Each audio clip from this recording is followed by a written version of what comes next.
여러분 안녕하세요. 이번 영상에서는 서울의 풍수적인 기운에 대해서 한번 알아보도록 하겠습니다. 지금 풍수 구운 시대이긴 한데요.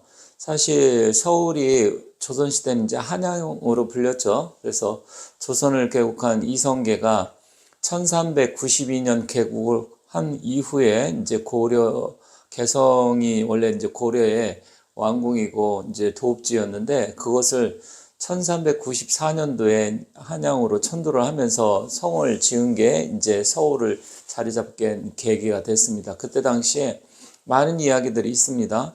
정도전과 또 무학대사 이야기가 많이 나오고 있는데, 무학대사는 인왕산을 주산으로 해서 동쪽을 바라보게끔 궁궐을 지어야 된다, 이런 이야기도 했다고 하고요. 또 왕십리의 지명이 또 거기서 유래가 됐다, 그래서 왕십리의 무왕요고가 있고 뭐 이런 이야기도 있는데, 사실 이거는 뭐 약간 학자들마다 다릅니다. 그래서 무학대사가 실질적으로 조선 궁궐을 짓는데 참여를 해서 영향을 행사했다, 이런 이야기가 많이 나오고 있는데, 한편으로는 또 아니다, 그런 게 정사에 기록이 없고 실제로는 참여하지 못했다, 이런 이야기도 심지어 있습니다.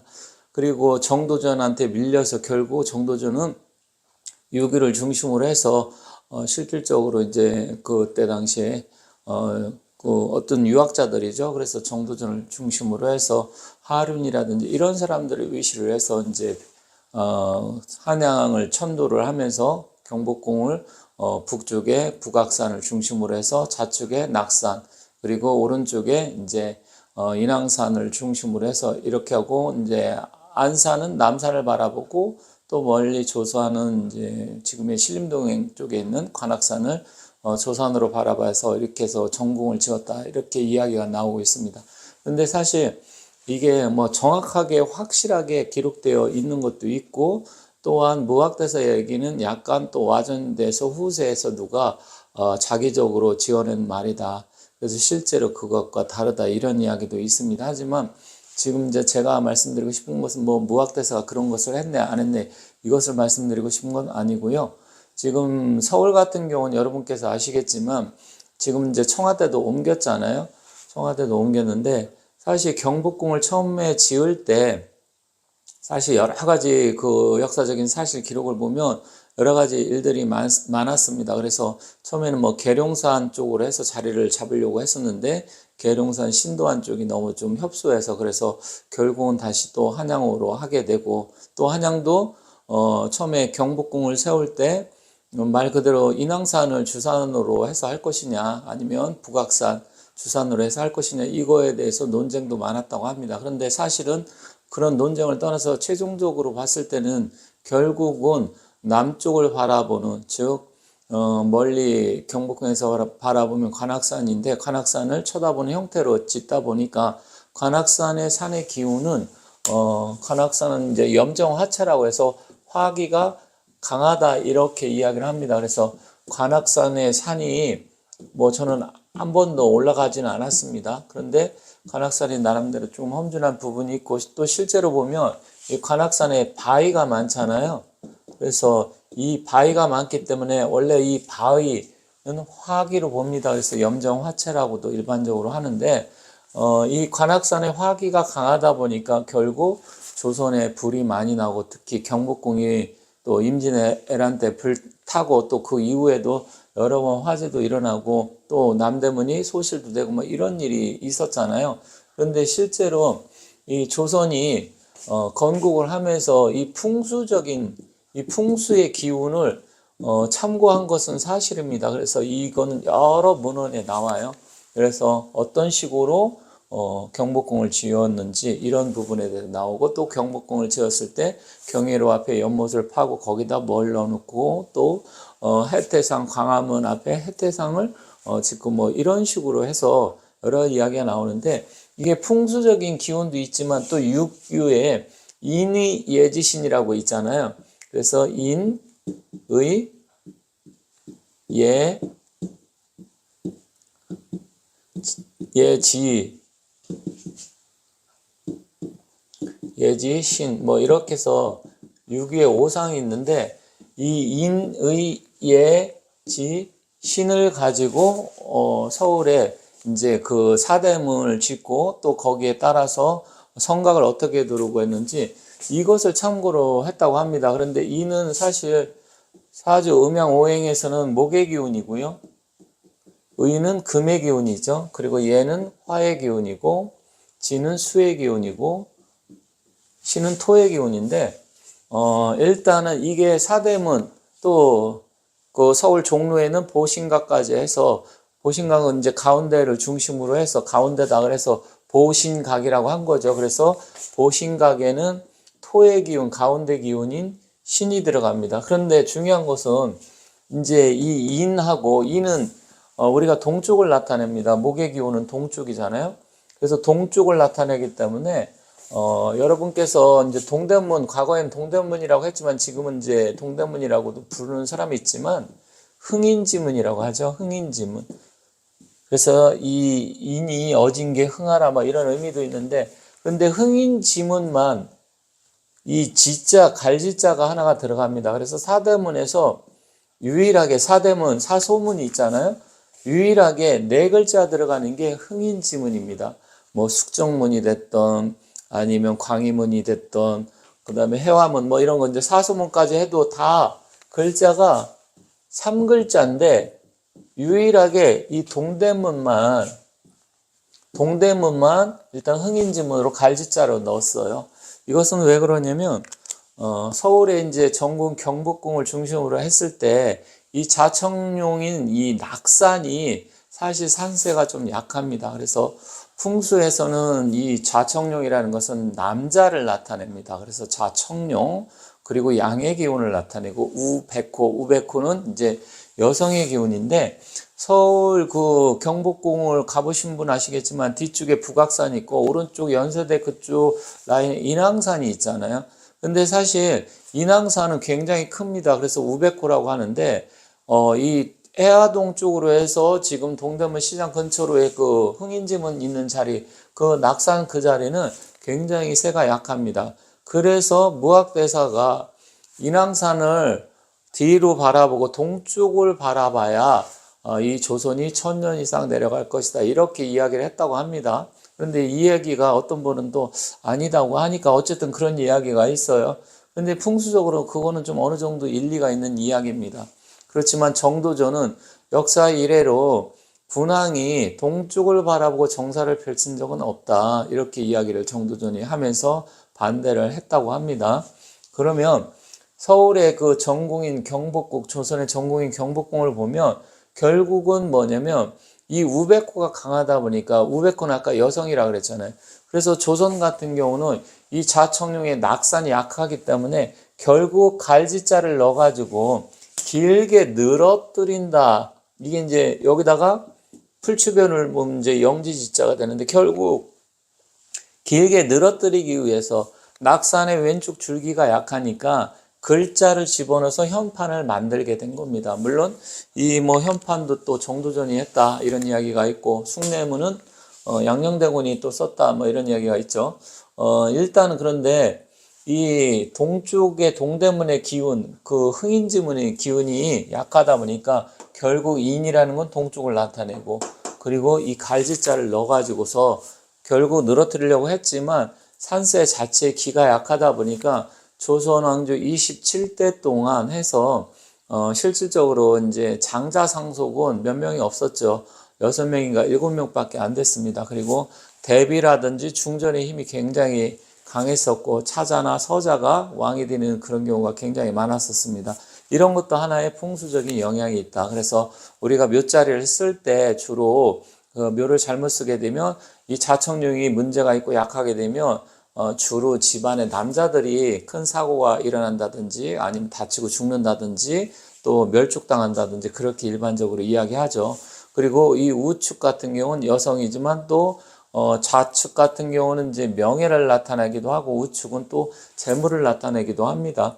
그런데 이제 이런 식으로 해서 만약에 글자에다 이제 비보를 하기 위해서 넣긴 넣었지만 결국은 조선이 계속해서 이 왕권이 좀 쇠약해지고 계속 붕당 정치가 강해지면서 여러 가지 막 문제가 발생하고 했는데 이런 부분도 좀 있다. 그리고 서울엔 또 궁이 5개가 있잖아요. 경희궁이 있고 창덕궁이 있고 덕수궁이 있고 경복궁 그리고 창덕궁, 창경궁 뭐 이렇게 있는데 사실 동쪽을 바라보는 유일한 궁궐이 하나가 있는데 그게 바로 창경궁입니다. 그래서 혹시 사극을 보다 보면 세자 저하를 부를 때 세자를 뭐라고 부르죠? 동궁마마라고 많이 부르잖아요. 왜 그러냐면 그 창경궁만 동쪽에 정문이 나와 있어요. 그 서울대학교 병원 앞쪽으로 이렇게 보면 동쪽으로 들어가게 되어 있습니다. 대부분 다 남쪽에 정문이 있는데 그래서 창경궁 같은 경우는 이제 동궁, 동쪽에 궁이다 해서 동궁이라고 했고요. 또 세자가 거처하는 궁이다 보니까 그래서 동쪽에 거처하는 뭐 마마에서 동궁마마다 이렇게 했는데 그 이유는 왜 그러냐면 동쪽은 목의 기운이고 새싹의 기운이다 보니까 결국 어린아이가 거처하기 좋다. 동쪽의 양기를 바라보고 해가 뜨는 것을 그걸 보면서 자라라. 이런 의미로 해서 동궁이라고 했고 또 창경궁 자체를 동쪽에 문을 낸 겁니다. 그런데 이제 문제는 이제 남대문입니다. 남대문 여러분들 아시겠지만 이명박 대통령 당시에 그게 완전 불이 나가지고 소실이 돼서 새로 그것을 이제 재건축을 한 거죠. 사실은 그런데 남대문 같은 경우는 여러 번 불이 났었어요. 그리고 그 이제 남대문 자체 이렇게 외곽 성곽이 막 무너지기도 하고 그런데 그럴 때마다 무슨 국가의 위난이 닥쳤냐면 사실은 그 임진왜란 1592년 임진년 일어나기 전에도 남대문이 한번 그 불이 난 적이 있었고요. 그리고 우리나라가 1910년 조선이 망할 때 그때도 또 남대문이 소실됐다고 합니다. 그리고 6.25 전쟁이 터지기 전에 그때도 또 문제가 됐었고 또 2008년 서브프라임 모기지 사건 이명박 정권 때잖아요. 그때도 좀 어려움이 있었는데 결국은 그걸 잘 극복은 했는데 그 이유가 남대문 같은 경우는 관악산의 화기가 강하다 보니까 그것을 막기 위해서 한 건데 오히려 계속 불이 나는 거예요. 그래서 남대문 같은 경우는 여러분 아시겠지만 숭례문이라고 하잖아요. 예를 숭상한다. 아까 흥인지문은 이제 뭐 인도동 뭐 이런 게 흥하라 이런 의미가 있겠지만 숭례문 같은 경우는 뭐 아시는 분 아시겠지만 현판이 숭례문 같은 경우는 이렇게 해서 이게 이제 숭상할 숭자잖아요. 뭘 숭상하냐? 예를 숭상한다. 이 이야기잖아요. 숭례문. 그런데 이 숭례문 같은 경우는 현판이 이렇게 세로로 내려오게 되어 있습니다. 다른 데는 다 현판이 가로로 되어 있어요. 이 흥인지문에 인자를 넣고 갈지자를 넣은 거는 이제 동쪽이기 때문에 인을 넣은 건데 이 숭례 이건 남대문이잖아요.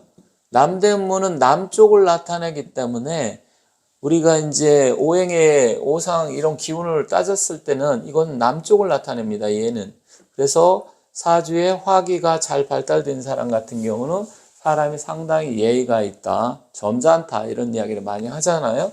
그게 다 이런 부분이고 또 목기가 잘 발달된 사람은 어질다 이렇게 또 이야기도 합니다. 그런데 숭례문만 왜 현판이 이렇게 세로로 되어 있느냐? 관악산에 좀 전에 말씀드렸듯이 관악산에 화기가 굉장히 강하다 보니까 이것을 누르기 위해서 물이 위에서 아래로 떨어지는 것처럼 하기 위해서 현판을 숭례문만 이렇게 세로로 만든 겁니다. 그냥 뭐 무조건 아무 의미 없이 만든 건 아니고요. 이렇게 사대문이라든지 아니면 궁을 정할 때도 아니면 성곽을 정할 때 이런 거 하나하나를 다 고려해서 만들었다. 근데 사실 아시겠지만 사대문이 뭡니까? 서대문이 있죠. 근데 서대문은 돈의 문, 의를 숭상한다. 서쪽이니까 그래서 돈의 문이라고 했고요. 그리고 동쪽은 흥인지문, 그리고 북쪽은 이제 숙정문이라고 했는데 숙정문이 사실 거의 소실되다시피 해서 숙중 임금 때 다시 이제 거의 그 옆에다 새로 문을 만들었는데 그게 이제 홍지문이라고 이제 숙중이 이름을 그렇게 붙였죠. 그래서 사실은 이제 지자는 이제 우리가 지식할 때 그런 지자잖아요. 그래서 북쪽은 지혜를 나타내기 때문에 수의 기운이고 해서 홍지문으로 또 바꿨습니다. 그래서 북쪽은 홍지문. 그런데 이제 가운데는 보신각, 그 종 있는 보신각 그거는 가운데이기 때문에 또 믿을 신자를 넣어가지고 그래서 보신각이라고 한 겁니다. 그런데 여기서 중요한 거는 이 바로 숭례문을 왜 이렇게 현판을 이렇게 세로로 했느냐, 그거는 풍수적인 기운으로 봤을 때 관악산의 화기가 너무 강하다 보니까 결국은 그로 인해서 불이라든지 화재 또 전란 이런 게 일어날 가능성이 높기 때문에 그것을 비보하는 차원에서 남대문을 숭례문이라고 쓰면서 현판을 이렇게 세로로 했다, 그렇게 보시면 됩니다. 그래서 이 조선 시대에도 보면 다 보면 쟁쟁한 그 권력자들이고 정치가고 사상가고 선비들이잖아요. 이 사람들도 물론 이제 왕궁이니까 그만큼 여러 가지 요소를 고려했겠지만, 우리가 집을 짓든지 아니면 도읍지를 선정을 하든지 수도를 선정을 하든지 이러한 부분을 다 고려했다는 겁니다. 그래서 풍수적으로 봤을 때 풍수가 터무니없이 아무런 의미 없이 막 자기들이 그냥 생각나는 대로 편리성에 따라서 이렇게 지은 게 아니고요. 하나하나 이렇게 따져보면 상당히 풍수적인 요소를 많이 고려했다는 것을 알 수 있습니다. 그 중에 하나가 흥인지문, 이 글자를 쓰고 현판을 하나 하는데도 그런 의미가 담겨져 있습니다. 그리고 숭례문 같은 경우, 그리고 사대문 같은 경우 했을 때 그 의미를 다 오상 인의 예지신을 넣어서 그렇게 해서 다 현판을 만들었다. 물론 이제 그렇게 한다 그래서 그러면 기운이 달라집니까? 이렇게 물어볼 수도 있지만, 물론 기운이 무조건 달라진다 이야기할 수는 없어요. 하지만 하나하나 그렇게 해서 뭔가 비보를 하고 변화를 주려고 노력하면 그 정성에 감업을 해서 실제로 좋은 일도 일어날 수 있다고 봅니다. 물론 땅의 기운이라는 것은 아무리 인간이 노력한다고 하더라도 그 땅이라든지 자연은 인간의 그 마음을 헤아려 주진 않아요. 하지만 그렇다고 하더라도 우리가 하나하나 최대한 풍수적인 기운을 감안을 해서 뭔가 한다고 하면 그래도 좋은 쪽으로 작용을 한다. 물론 이제 땅의 지기가 제일 중요하고 주변의 형세, 그걸 국세라고 하고 또 형국론이라고도 하는데, 예를 들어서 자청룡 우백호가 어떻게 되고 북현문 남주작은 어떻게 용맥이 내려오고, 그리고 또 사신사 용혈사수라고 하는데 사신사는 어떻게 되고 또 용혈사수는 어떻게 되고 용맥은 어떻게 내려오고 이런 거 하나하나 따지는 것은 요즘은 어렵잖아요. 왜냐면 옛날처럼 돌아가시면 거의 옛날에는 묘를 썼으니까 그 산의 기운을 따졌지만 요즘은 법적으로도 이제 묘를 못 쓰게 되잖아요. 그래서 저 같은 경우도 이 묘자리는 음택은 거의 하지 않고 집이라든지 부동산, 땅, 양택 위주로 하는데, 결국은 돌아가신 분도 돌아가신 분이지만 화장을 하게 되면 무의 무득이기 때문에 사실 득도 없고 실도 없다고 했어요. 그렇다고 하면 사는 동안만큼은 그래도 좋은 집, 기운이 좋고 내가 건강하고 잘 살고 우리 가족들이 편안하게 잘 되면서 개운발복할 수 있는 그런 자리를 찾아가는 게 중요하다. 결국 조선시대 그 선비들이라든지 왕가라든지 아니면 정치가 고관 대작들도 다 하나하나 이렇게 따져서 집을 지었다, 궁궐을 만들었다, 또 수도를 정했다, 이렇게 제가 드리고 싶은 말씀입니다. 그래서 마지막으로 이런 말이 있습니다. 이제 불교의 자경문에 나오는 이야기인데, 조지 장식 필택기림이라. 그 얘기는 뭐냐면 새도 자기가 장차 휴식을 취할 때는 숲을 가린다. 즉 새집을 지을 때, 자기가 거처를 지을 때 역시 다 그 미물인 새도 하다못해 숲을 가린다고 했으니까 우리 고등 동물이고 가장 문명을 많이 저기하고 지금까지 모든 문명을 발달시킨 고등 동물이라고 하긴 좀 뭐하지만, 인간 입장에 놓고 봤을 때 아무데나 그냥 되는 대로 산다는 것은 좋지 않은 방법이다. 이렇게 말씀드리면서 마치도록 하겠습니다. 감사합니다.